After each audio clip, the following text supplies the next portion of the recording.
Luck he wasn't even supposed to be out. This far in the galaxy space exploration. Had its perks, mostly the paycheck, but today was clearly one of the worst days. In his career, as the dust settled, he noticed the strange floor around him. Towering trees with bark that looked like velvet. Not bad, he thought, until he noticed movement in the distance. Something big, something female.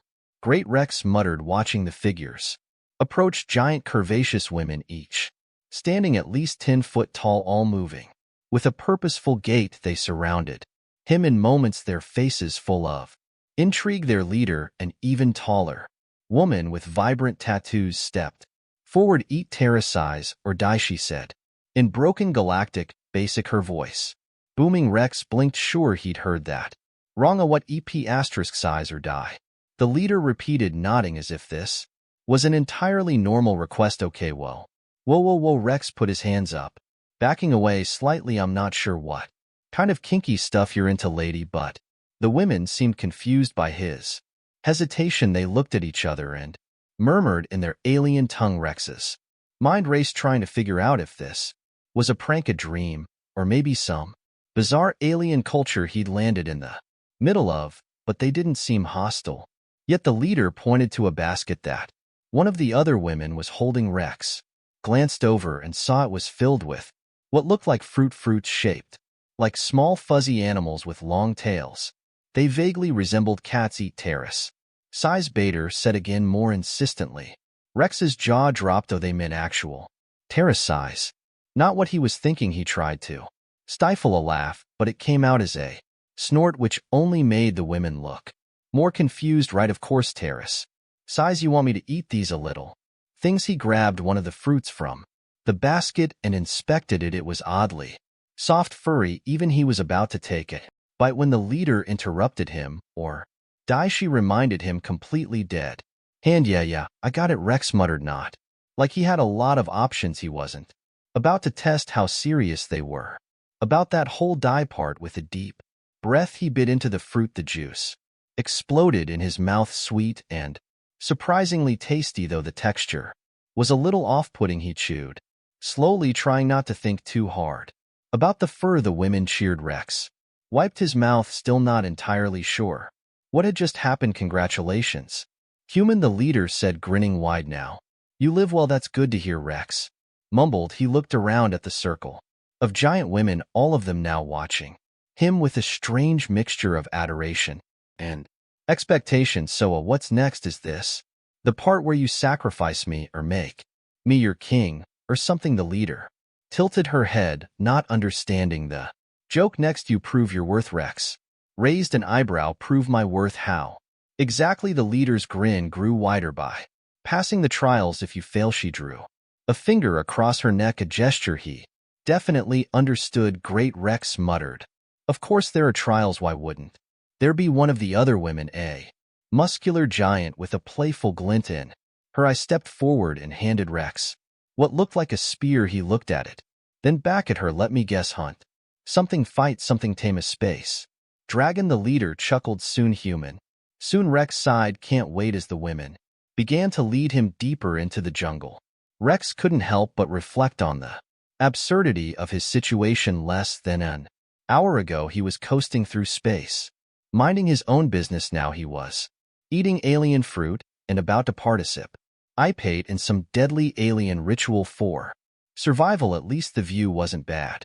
Still, the whole PSSIES or die thing kept ringing in his head. There had to be some kind of cultural misunderstanding happening here. Either that, or he was in the weirdest first contact situation of all time. The giant women were clearly serious about their customs, though, so Rex decided to keep his wise cracks to himself for now. As they entered a clearing, Rex's attention snapped back to the present. The leader gestured ahead, and Rex saw a strange stone structure in the distance. It looked like an ancient temple or shrine. Carved into the stone were giant feline creatures, the same ones that the fruit resembled. Rex squinted at the bizarre murals as they approached. The leader stopped at the base of the shrine, turning to Rex. Here, you've yourself too. The gods, Rex said, clearly skeptical. And how do I do that? The leader smiled. But it wasn't the kind of smile that made Rex feel any better by completing. The first trial Rex gulped, of course. First trial, let's just get this over. Without another word, the women pushed him toward the entrance of the shrine. Rex glanced over his shoulder one last time, hoping for some kind of hint or reassurance. None came. He sighed. Yep, definitely the worst day of my life. And with that, he stepped into the unknown. Rex found himself standing in the center of what appeared to be some kind of ceremonial chamber. The air was thick with incense, and the walls were adorned with carvings of those same feline creatures he saw outside. He couldn't shake the feeling that this place had seen some serious ancient action. Giant women and weird cat symbols. This planet was one bizarre puzzle, and he was right in the middle of it. The P stood before him, her expression as serious as ever. She handed him a bowl filled with more of those furry fruits. Rex eyed them with suspicion. More of these, didn't we already cover this part? The leader shook her head. This is the second trial. You must eat more. Size. Rex almost choked on his own breath. You've got to be kidding me, he muttered, glancing around as if someone hidden might be laughing at this elaborate prank. But the giant women around him remained as solemn as ever. Okay, fine, he sighed. Let's do this. He grabbed another fruit and took a bite, this time trying to enjoy the sweetness instead of focusing on the fur. Once again, the women cheered, and Rex was starting to wonder if they thought he was some kind of eating champion. He was about to make a snarky comment when the leader interrupted his thoughts. No, she said, the true test begins. Wait, what? I thought this was the test. The leader shook her head again. No, human, that was only the preparation. Now you must face the beasts. Rex's stomach dropped, but what now? Before he could protest, the ground beneath him began to rumble. The women took a few steps back, giving him a wide berth from a dark tunnel at the far end of the chamber. A low growl echoed. Rex's eyes widened as two large feline creatures, about the size of earth tigers, slunk out of the shadows, their glowing eyes locked onto him. Of course, Rex muttered. Why wouldn't there be giant space cats? Why wouldn't there? The leader raised her hand, signaling for silence among her people. You must tame the pie asterisk size, she declared. Rex was so tired of hearing that word he could scream, but this was not the time to argue semantics. He backed away, slowly gripping the spear they'd given him earlier. Tame them, huh? He muttered. No problem. The two feline creatures prowled closer, their tails twitching in anticipation. Rex had no idea how he was supposed to tame them. What did these women expect him to do? Sing to them, pet them, offer more of the furry fruit? One of the beasts lunged, and Rex barely dodged out of the way. Okay, no singing, he muttered under his breath. The second beast growled, inching closer. Rex glanced down at the bowl of fruit still in his hand. Desperate, he grabbed one and threw it at the approaching creature. To his shock, the cat-like creature stopped in its tracks, sniffed the fruit, then pounced on it with enthusiasm. The other beast, seeing the fruit, growled hungrily and rushed toward Rex, who quickly tossed another piece of fruit its way. Just like that, both creatures were preoccupied, munching away like it was the best meal they ever had. Rex blinked in disbelief. You've got to be kidding me, he whispered.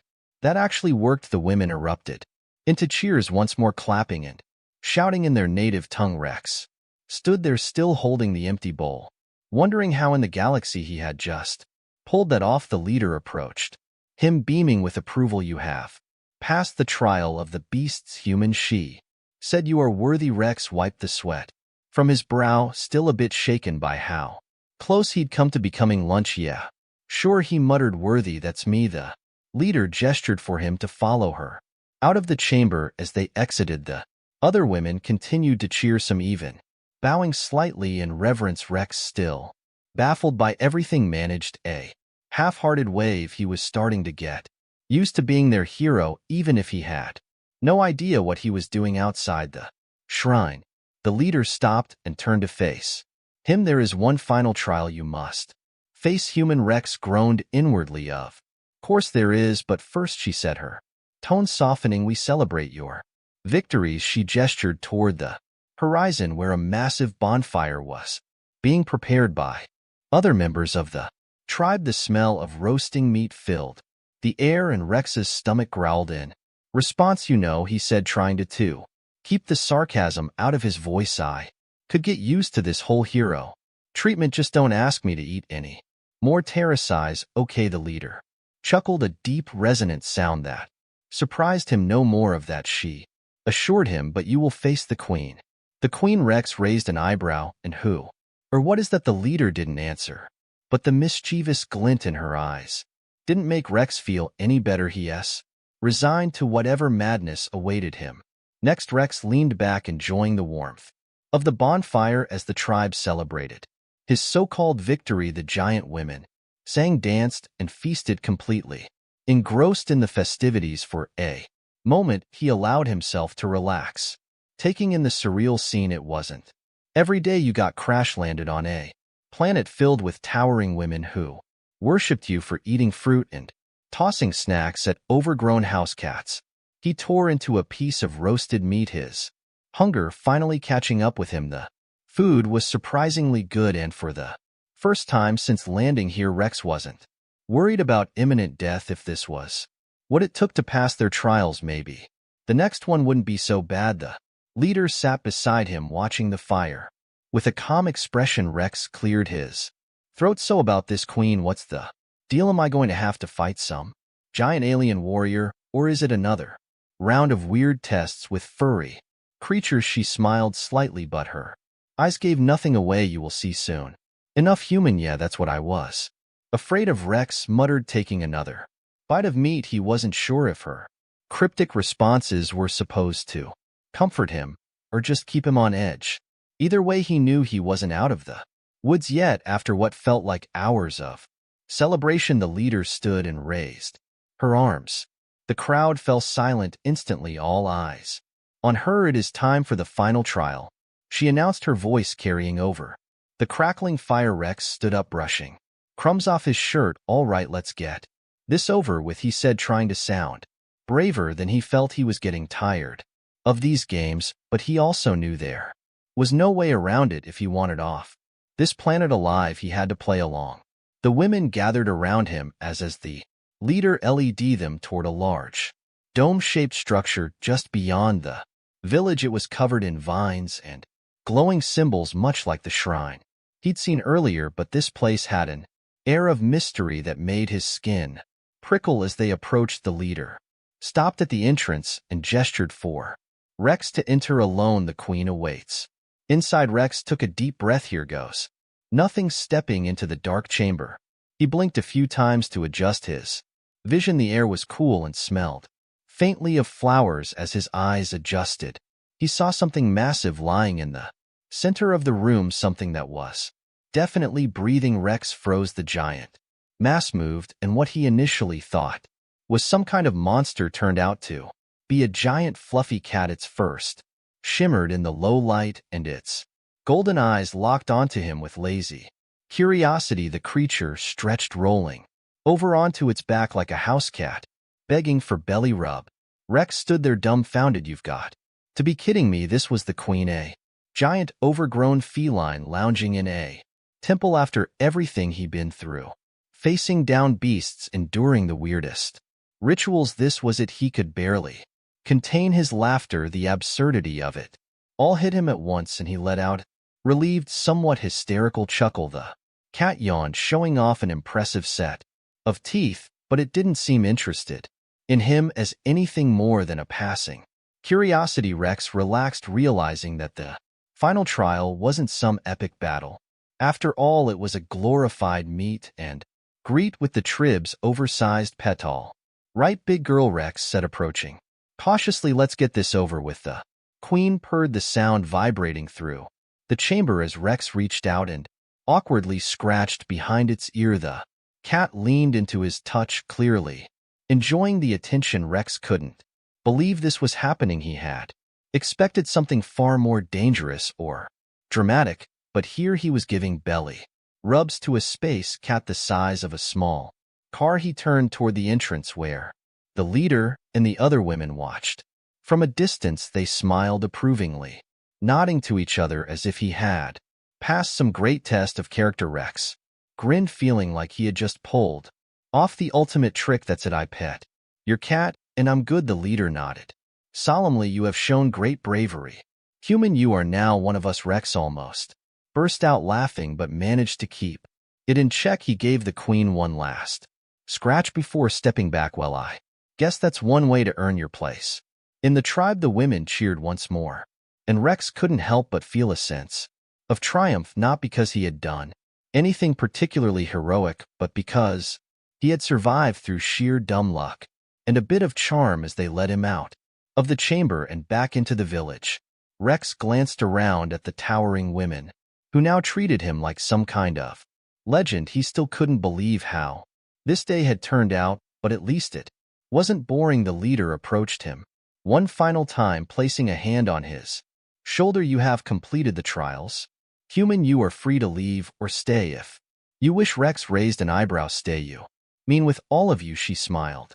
Yes, you would be treated as an honored guest, a hero among our people. Rex considered it for a moment, thinking about the crash, his wrecked ship, and the long journey ahead. If he ever figured out how to get off this planet, staying didn't sound so bad, especially if it meant more feast, adoration, and, well, the company of these giant women wasn't exactly a downside either. But then he shook his head, chuckling to himself.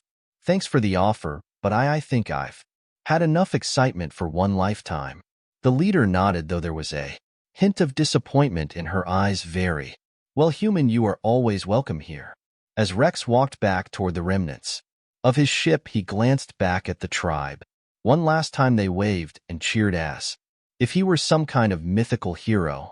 Rex smirked, feeling a strange sense of accomplishment. Well, that was weird, he muttered to himself, but hey, at least I didn't die. And with that, he set his sights on fixing his ship and getting the hell off this crazy planet. Though he had a feeling this wouldn't be the last time he found himself in some absurd situation. Rex sat by the remains of his ship, tinkering with a few broken parts, trying to figure out how he was going to get this thing running again. The celebration back at the village still echoed faintly in the distance, and he shook his head, half smiling at the absurdity of the day. What a wild ride.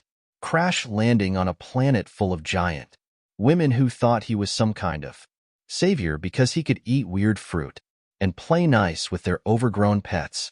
He wiped some grease off his hands and sighed. Fixing this ship was going to take a miracle. Parts were fried beyond repair, and he wasn't even sure if he had the right tools for the job. As much as the tribe had offered him a place among them, Rex wasn't the type to sit around being idolized. He needed to get off this rock, and fast. As he leaned back to take a break, the leader appeared, walking gracefully up the hill toward him. Human, she called out softly, have you made your decision? Rex chuckled, tossing a wrench aside. If by decision you mean whether or not I'm staying, then yeah, I'm out of here. No offense or anything, but I've had enough adventure for a while. The leader smiled, though Rex could tell she had expected that answer. You have served us well. We are grateful for your bravery. Bravery? How? Rex stood, stretching his arms. I'm not sure if eating fruit and playing with cats qualifies as brave, but I'll take it. She stepped closer, lowering her voice. You did more than that, human. You've shown wisdom, courage, and humor, qualities that our tribe values deeply. Rex raised an eyebrow. Humor? Huh, guess I'm the funniest guy you've ever met. Then the leader chuckled softly, surprising Rex. He hadn't realized she even knew how to laugh. Perhaps, she said, but there is one more thing, of course.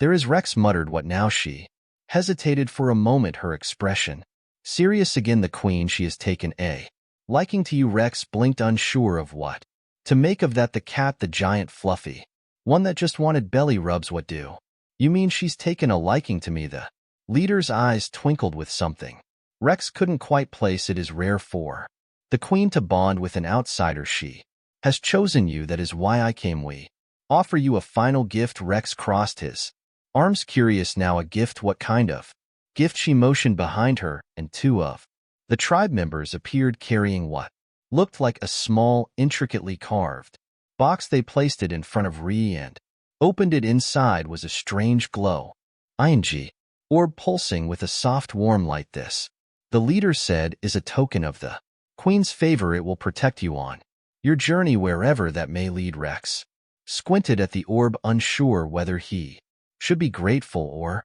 suspicious. Okay, but what does it do? Is this some kind of magic thing, or it will guide you when you are lost? When you face danger, it will shield you, and when you need it most, it will show you the path. Rex stared at the orb for a long moment, then back at the leader. All right, he said slowly, but why me? I didn't really do much except not get eaten. The leader placed a hand on his shoulder, her expression softening. Sometimes it is not the grand acts that define a hero, but the small moments of wisdom and compassion. You have proven yourself worthy in ways you may not fully understand. Rex wasn't sure how to respond to that, so he just nodded, accepting the orb with a shrug. Thanks, I guess I'll try not to drop it. The leader smiled again, a rare and genuine smile this time. Farewell, human, may your journey be safe. With that, she turned and left, the other tribe members following behind her. Rex watched them disappear into the distance, feeling a strange mix of relief and something else he couldn't quite put his finger on, maybe a touch of sadness for all the craziness. These women had been kind to him in their own strange way. He turned back to his ship and sat down beside the broken engine. The orb glowed faintly beside him, casting a soft light on the ground. Well, little guy, Rex muttered, Leighton, hope you actually work. He picked up a few tools and got back to work, his mind wandering as he tinkered with the engine. The tribe, the queen, the trials, none of it made sense to him, but maybe it didn't have to. Sometimes surviving was enough, and maybe, just maybe, he learned something along the way. Hours passed, and as the night deepened, Rex finally stepped back from the ship, wiping the sweat from his brow. The engine sputtered to life, barely holding together, but working. He grinned, feeling that familiar rush of satisfaction. Looks like we're back in business. He glanced at the glowing orb once more, still not entirely sure what to make of it, but a part of him felt like he owed it to the tribe to take it with him. After all, they had done more for him than most strangers ever would. Climbing into the cockpit, Rex powered up the ship, the soft hum of the engines filling the cabin as the ship lifted off the ground. He took one last look at the village below. The firelight flickered in the distance, and for a moment Rex thought he saw the queen's golden eyes watching him from the shadows. He chuckled to himself, shaking his head. Weirdest day of my life, he muttered, but not the worst. With a final glance, he turned the ship toward the stars, the planet shrinking behind him as he blasted off into space. The orb sat beside him, glowing softly, and Rex couldn't help but feel a strange sense of comfort knowing it was there. All right, Rex, he said to himself, time to find a new adventure, and with that he soared into the darkness, ready for whatever the galaxy had in store for him next.